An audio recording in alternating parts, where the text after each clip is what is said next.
अस्सलाम वालेकुम, welcome to my channel Hina Aslam officials. अपने नए नावल में बरसों के मुसाफिर के साथ हाजिर खिदमत हूँ। मैं बरसों का मुसाफिर एक बूढ़े शख्स की ख्वाहिशों की ऐसी दास्तान है जो आपने कभी पहले पढ़ी या सुनी नहीं होगी। तो चलिए चलते हैं नावल की तरफ। आज की नंबर 23 है। वहाँ से उठकर सीधा ज़रबख्त के दरवाजे के सामने था। इसने दरवाजे पर दस्तक दी। पता नहीं इस वक्त कौन है। रात को भी इस घर में चैन नसीब नहीं होता। इसने बुड़बुड़ाते हुए दरवाज़ा खोला। आंखों में आंसू अभी भी जारी थे। दरवाज़ा खुला तो सामने दिलावर खड़ा था। इसने आंसू छुपाने के लिए मुंह फेर लिया, मगर दिलावर इसके आंसू देख चुका था। इसके आंसुओं ने दिलावर का गुस्सा और बढ़ा दिया। जब तुम्हें पता है कि रात को मैं कॉफ़ी ना पीऊँ तो मुझे नींद नहीं आती। ऐसी कौन सी आफत तुम पर टूट पड़ी थी कि सरे शाम ही तुम अपने कमरे में बंद हो गई हो। दिलावर लफ्ज़ चबा चबा कर बोला। सॉरी, मैं अभी बना देती। वो आहिस्ता से बोली और बाहर की तरफ कदम बढ़ा दिए। नहीं, अब रहने दो, पी चुका हूँ मैं। जहाँ तुम नहीं होती वहाँ भी लोग कॉफ़ी पीते हैं।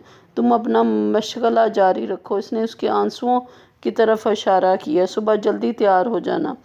अगर अपने मशगले से तुम्हें फुर्सत मिल जाए तो। वो उससे से अपना पाँव ज़मीन पर मारता हुआ बोला। ज़रबख्त को पता था कि इसके आंसू इसे तकलीफ़ दे रहे हैं, मगर जो तकलीफ़ वो सह रही थी वो कौन महसूस कर सकता था। दिलावर ने अपने कमरे को एक ज़ोरदार ठोकर से खोला। इसे अपने आप पर शदीद गुस्सा आ रहा था। इसने ज़रबख्त को मिसिस फवाद से मलवाया ही क्यों था। वो अब समझ रहा था कि मिसिस फवाद ज़रबख्त से मिलने के लिए क्यों बेचैन है। वो चिंगारी ही तो फेंकना चाहती थी। इस वक्त वो इतने गुस्से में था कि अगर मिसिस फवाद उसके सामने होती तो वो उसका हशर कर देता। इसे अबीहा पर भी शदीद गुस्सा आ रहा था, जिसने अपनी शादी की बात छुपाई नहीं थी। इसने अबीहा का नंबर मिलाया, मगर अबीहा ने फ़ोन नहीं उठाया था। अपना फ़ोन दीवार पर दे मारा। फ़ोन दीवार पर लगते ही चूर चूर हो गया। वो बेचैनी से कमरे में टहल रहा था, मगर गुस्सा किसी तरह भी कम नहीं हो रहा था।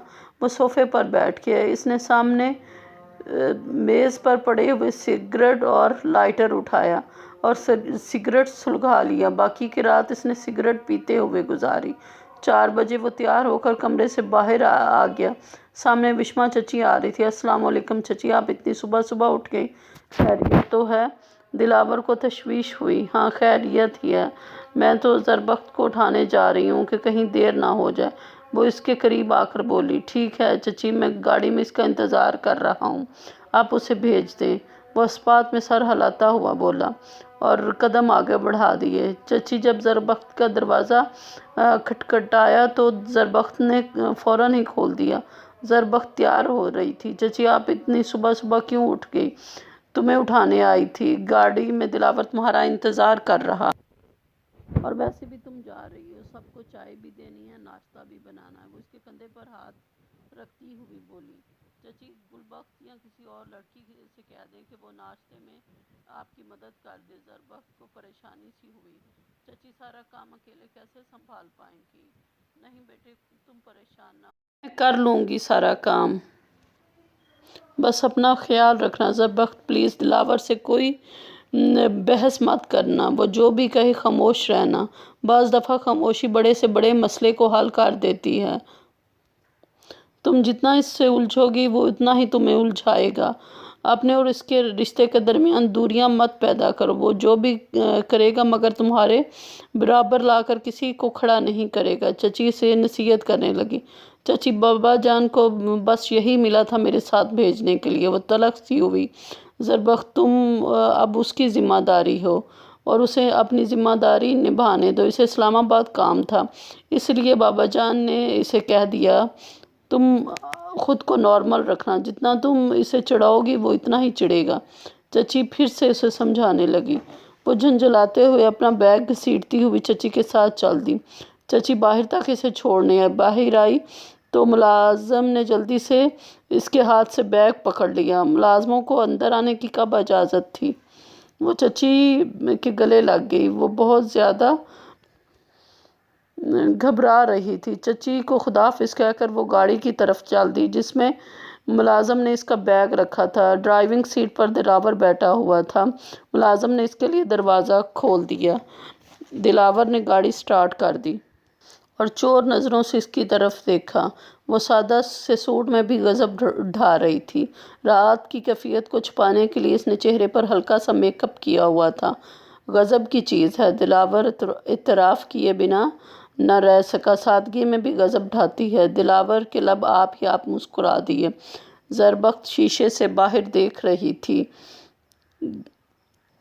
بس تمہارے آنسوؤں میں اتنا ہی دم تھا کہ اب تھم بھی گئے۔ میرا تو خیال تھا کہ مسز فواد کی اطلاع کے بعد تو یہ ساری زندگی خشک نہیں ہوں گے، مگر یہ تو ایک رات میں ہی تھم گئے۔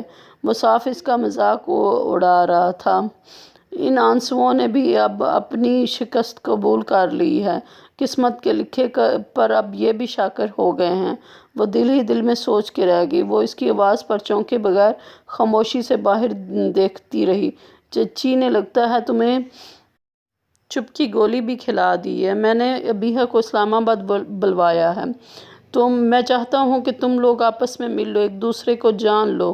یہ ہم سب کے لیے بہتر ہے۔ میں اس سے مل کر کیا کروں گی؟ میرا اس سے کیا تعلق ہے؟ نہ میں اس سے ملنا چاہتی ہوں اور نہ کوئی واسطہ رکھنا چاہتی ہوں۔ نہ چاہتے ہوئے بھی لہجہ تلخ سا ہو گیا۔ آنسو آنکھوں سے باہر آنے کو بےتاب تھے۔ چلو تمہاری مرضی، نہیں تو نہ صحیح، بعد میں مجھے مت کہنا، مگر میرے ساتھ تو بات کرو۔ مجھے کیوں بور کر رہی ہو؟ کی خاموشی واقعہ دلاور کو بور کر رہی تھی۔ میرے پاس بولنے کو ہے ہی کیا؟ آہستہ سے بولی، لہجہ شکست خوردہ سا تھا۔ اس نے زربخت کے دکھ کو اپنے اندر اترتا ہوا محسوس کیا۔ وہ پھر باہر جھانکنے لگی۔ دلاور خاموشی سے ڈرائیو کرنے لگا۔ اس کے بعد اس نے بھی اسے مخاطب نہیں کیا تھا۔ گاڑی ایک ریسٹورینٹ کے سامنے رکی۔ آ جاؤ، ناشتہ کر لو، اگرچہ تمہارے بنائے ہوئے ناشتے جیسا نہیں ہوگا، مگر مجبوری ہے، کیا کریں؟ وہ اس کی طرف دیکھے بغیر اس سے مخاطب ہوا۔ وہ بھی گاڑی سے اتر آئی۔ اسے اب بھوک محسوس ہو رہی تھی۔ ان کے بیٹھنے پر دلاور نے جلدی سے آرڈر دیا۔ ویٹر ناشتہ لے کر آ گیا۔ زربخت نے ٹوسٹ پر مکھن لگا کر اس کے سامنے رکھا اور گلاس میں جوس ڈال دیا۔ پھر خود ناشتہ کرنے لگی۔ ناشتہ کرنے کے بعد دلاور نے بل پے کیا اور اسے اٹھنے کا اشارہ کیا۔ وہ بھی اٹھ کر اس کے ساتھ چل دی۔ گاڑی پھر اپنے سفر پر رواں دواں تھی۔ باقی کا راستہ انہوں نے ایک دوسرے کو مخاطب کیے بغیر گزارا۔ گاڑی ایک بہت بڑے بنگلے کے سامنے رکی تھی۔ چوکیدار نے ہارن کی آواز پر گیٹ کھول دیا۔ وہ تو دلاور سکندر، یہ گھر تم نے ابیحہ کے لیے خریدا ہے۔ کتنے شوق اور چاہ کے ساتھ تم نے یہ گھر اس کے لیے خریدا ہے۔